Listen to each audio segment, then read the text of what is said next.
In the year 1973, there was a darkness that enveloped the shadows of East Massapequa, New York, weaving an intricate tale of madness and despair that would haunt its community for decades.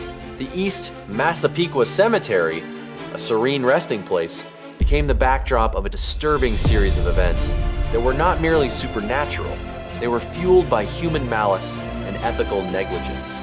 It started innocently enough. In the spring of that year, a local teenager, Kevin McCarthy, decided to explore the cemetery as a dare during a friend's weekend outing.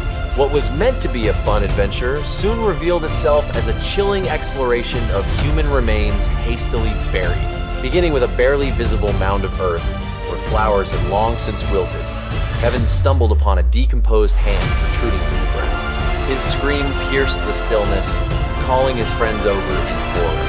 Local authorities arrived, sparking a quick investigation. As they dug deeper, the situation escalated. More bodies were uncovered, poorly buried, and seemingly ignored. Potentially linked to a local funeral home that had fallen into disrepute. The local media flocked to the story, dubbing it the cemetery scandal.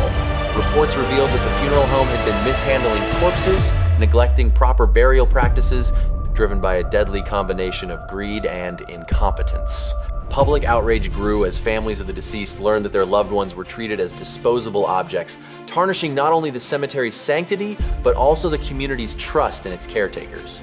The investigation uncovered hidden records indicating that an alarming number of bodies had been unceremoniously disposed of, neglected, and left in shallow graves.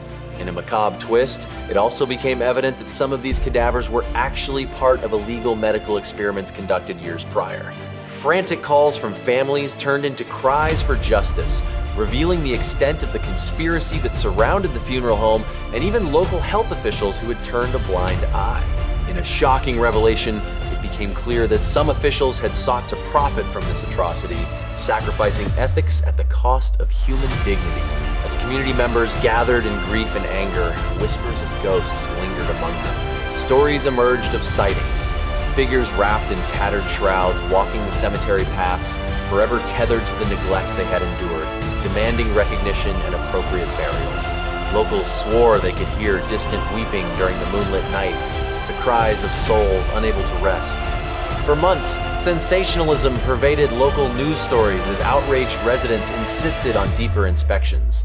This only intensified when previous allegations about the funeral home's owner surfaced, revealing a past marred by countless legal battles and accusations of malpractice.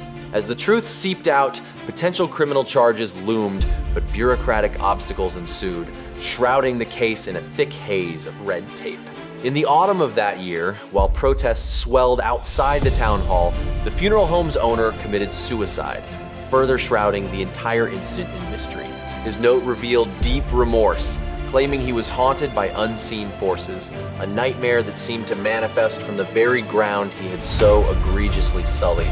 To this day, the East Massapequa Cemetery remains a stark reminder of humanity's capacity for horror when greed and disregard for life coalesce.